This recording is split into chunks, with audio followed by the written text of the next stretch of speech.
Welcome to What the Flick, everybody, and the first annual and perhaps only Affleck Film Festival.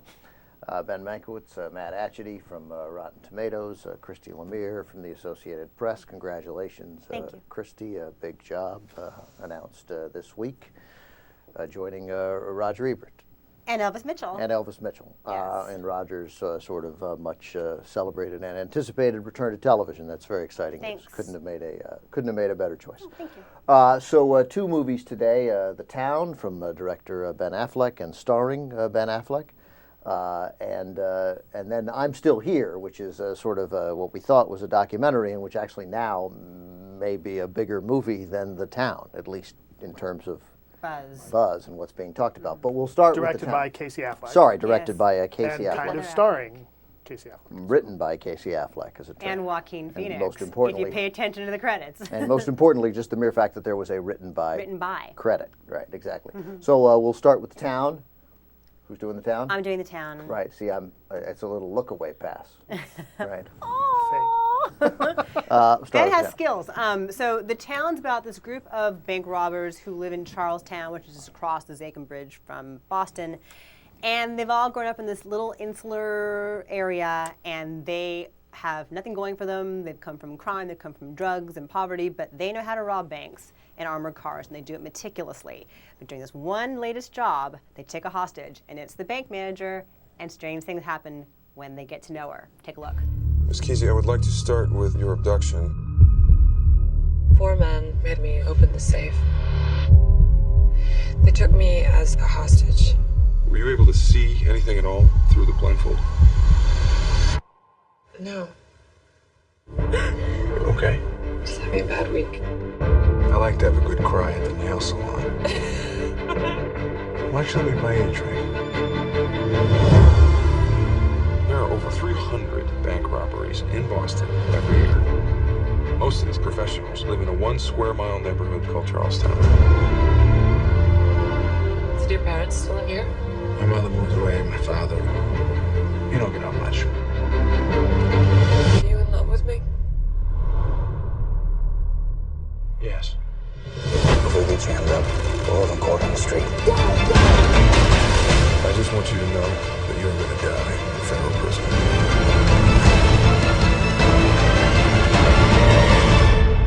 I'll see you again, this side or the other. All right, so there's The Town. You saw the main three co-stars of Ben Affleck there. Rebecca Hall is the bank manager. Jeremy Renner is his primary colleague in the bank robbing business, and Don Draper is the FBI agent. John Hamm in his first significant film role. Yeah, he's great in this. It's an amazing cast. And I think it's just Ben Affleck, having done Gone Baby Gone, the first movie he directed, I think he really found his calling. And he really established himself as a director that actors want to work with, because he got great performances out of everyone in that film. And everyone's great in this, too. And I think Ben Affleck gets underestimated. You know, he had a bad rap and all that tabloid nonsense for years and years. He's really good at this, and he's also really good on screen in this. And it's an excellent cast. John Hamm, of course, great, charismatic, and Chris Cooper is in one scene. He kills this one scene he's in. Chris Cooper always kills the scene he's in. Piece It's of pasta weight. It's always great to see him. He's always going to be some weird, fascinating, offbeat guy. Just a great cast. I really liked it. It didn't move me emotionally the way Gone Baby Gone did. I love that movie. That was like number 2 on my top 10 list that year. This is technically more accomplished, and it's like bigger in scope, but it kind of didn't have the emotional heft I would have liked. I don't know. You? I mostly agree with you. I really enjoyed this movie. I think there's a couple places where it gets a little slow. You know, if you've watched the trailers, it kind of comes off like an action movie, and there's a lot of dialogue, a lot of drama in it. It's more of kind of a thriller, kind of a think piece, I almost want to call it. In some ways, it reminded me of Heat, in that you really It's reminded a lot of people of Heat. And it really, you know, attempts to get into the heads, or at least into the lives of these bank robber characters. But where there are potentially a lot of cliches, like Jeremy Renner playing the loose cannon partner, the actors, the performances are so great that it almost doesn't matter that they're cliches. You see things coming a mile away, and that's okay, because they really sell it. I think Renner is great, and Affleck, it's one of his best performances in a long time. and I really, really enjoyed this movie. You know, last night I was fortunate enough to see this movie. I missed an earlier screening because, of course, softball comes first. Very important on Tuesdays. We were down 17-2, but we rallied and only lost 17-8. Nice.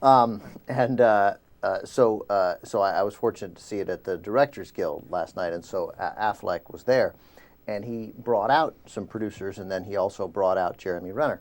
Well, I've now ruined it, but he gave a speech like this actor who always delivers incredible performances, and every other actor wants to work with him, and I'm paraphrasing a little bit now, they always want to work with him. He always brings something additional to the performances, raises everybody's game. I was positive he was going to say Chris Cooper. Right. I was positive Chris Cooper was there, and it was Jeremy Renner. Which surprised me, but it gives you some idea of the esteem to which Jeremy Renner is held by other actors. And deservedly so. Yeah. Yeah. And you mentioned that there are some cliches in this. I kind of viewed it as like modern day pulp, and so I was okay with it. Like, okay, Right. what a coincidence. Ben Affleck falls for the bank manager, and she doesn't realize that the man who's turned her life upside down is the man she's Right. falling in love with. Like, Right, and he's got to do one last job. Right, the and somebody's tried got and some true stuff one on- last right. job. And there's things that are holding over his head that and The daddy there's- issues right, and there's and the all that, super cop right. trying to catch him, and yeah, you know what, a bunch of cliches, but that was okay. I didn't mind them. You know, you mentioned that it wasn't, and it was an action movie, but there wasn't an overwhelming amount of action. But I thought there was plenty, and I'm not really necessarily into that kind of thing, except when it's done incredibly well. And I thought it was done incredibly well. Both the opening action sequence when they rob Rebecca Hall's bank and the closing sequence where there's a shootout. I thought they were both good, and then in between there's a car chase, and I just tweeted BenMac77 that I thought that that car chase would make William Friedkin, who did The French Yes. Connection, and John Frankenheimer, who did Ronin, proud. And you mentioned that in your review, or at least you did when you talked to me. I can't remember whether I read it or whether we Yeah. just talked about it from you. That was a heck of a car chase. Right, it because was it really takes well place, done. Yeah, it takes place in the streets at the north end. Like Right. Boston, Really Well, there are no Boston's streets. super Right. narrow and like everything's diagonal, but like the north end is especially so. And Right. so that's like I think part of the fun of that chase Right. is that Ben Affleck knows Boston so well. He Well, wants to make it trickier And on everybody. that right. made it really reminiscent of Ronin, Yeah, which was absolutely. which was in France Absolutely. and is in those incredibly tight, narrow And they streets. drive the bejesus out of that minivan. Yeah, Absolutely. No, they really do. I mean, And you know, I want a van like that now. I thought that yeah, that is not a family minivan scene. And they're all dressed like nuns and Right, shit. exactly. Yeah, exactly. it's good. I mean, the first time, what do they dress like in the opening scene? They have like skeleton Ske- masks with skeleton dreadlocks. right? Skeleton Yeah. masks with dreadlocks, and they dress like that's why Rebecca Hall doesn't know who, and it's plausible why she ends up falling for Ben Affleck. It's not random. That's all I'm saying. There's a plot point. They make it work, even though you take a step back, it seems a little cliche, but I think they sort of make it work. There were a couple points later in the movie that I thought didn't quite hold up. A couple of key story points that, like, there's a revenge point involving the head of the crime syndicate and involving an Affleck family member that I thought sort of a little bit came out of nowhere. There's a relationship between Jeremy Renner and Ben Affleck and Blake Lively's kid that seemed to come out of nowhere. That was supposed to be some emotional point that I was a little baffled as to why that mattered and why that was even in there to begin with. And both of those things, and also the debt owed by Renner to Affleck. Or the debt owed by Affleck to Renner. That all Right. seemed like showing up It's at like the a end, couple of little like loose they had to ends that- grab it after 90 minutes. They're like, we got to fix some things that I thought, To make them work. yeah, that I thought seemed a little forced. But that said, as I was writing that stuff down, I thought, you know what, I'm quibbling here because I really liked this. I really liked it from start to finish. It was funny. I thought John Hamm was much funnier than he is in I love Mad Men, but I Right. liked to see him sort of not for the first time, but I thought, you know what, this guy can be a movie star Right. also. Because he's verbal and he's quick. Yeah, he's verbal, and yeah. I think the things with all those family interconnectedness, all that, I think that is meant to just reflect like the insularity of this place. Yes, Because I it is agree, yeah. oozing with atmosphere. It felt very authentic to me. Like the accents were all on, which is not an easy thing to do when you have a movie set in New England. It's often like Cannes for, and it's really bad. Everyone got it right. You might split hairs because Ben Affleck's from Cambridge and this is all set in Charlestown. If you want to get all Right. uptight about it, whatever. But I think that was meant to just show like how tight knit this place is and how you're not supposed to ever Maybe leave. I might have overthought it, but yeah. You know, but I get where you're coming from. You know, as we keep talking about Heat, for instance, Heat at the beginning, you know, early You on in the keep movie, talking I about keep it. talking about it, but other people have No, too. definitely other At the people, beginning yeah. of that movie, there are certain threads that get set up that by the third act of Heat, everything converges Yeah. really, really effectively. And I felt like, what we didn't get in The Town was maybe these little side stories that happened. Now, granted, that would have made it a 2.5-hour movie.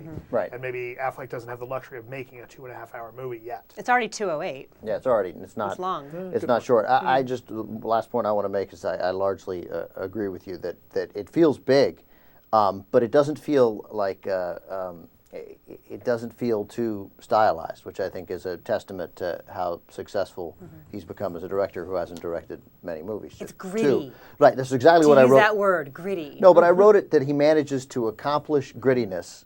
3 things. He makes a big movie while keeping it gritty, but not overly stylized. Like it still feels like you've just seen a big studio movie, but it's not all bright and colorful. Sort of it stays small when it needs to be small because it needs to be small because it's set in this sort of depressing neighborhood where everything is essentially inbred.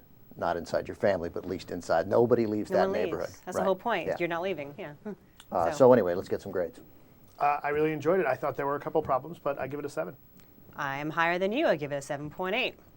No, I'm going to come right in the middle. I'm going to give it a 7.5, which in Okay. my world is like a B+. I really liked it. It's the exact kind of movie. This is going to show up whenever it shows up on cable. I'm going to stop what I'm doing and I'm going to watch it again. So that's going to bring us to like 7 point, right around 7, a little over 7.4. Yeah, 7.4 there. That's a solid rating for The Town. It's a good movie, and Ben Affleck, it turns out, knows what he's doing. And there's no question that during the entire film, John Hamm plays an FBI agent. And Ben Affleck, who occasionally impersonates a cop in the movie, they are near as I can tell, having a stubble off. Yes, absolutely. Just the right amount at all time. He could be a screenwriter. He could That be would a bank explain robber. your unshaven look. That's the way I've gone lately. But I don't know that an FBI agent and a Boston cop could maintain that much of a 5 o'clock shadow. Yeah, that's what ruined it for me.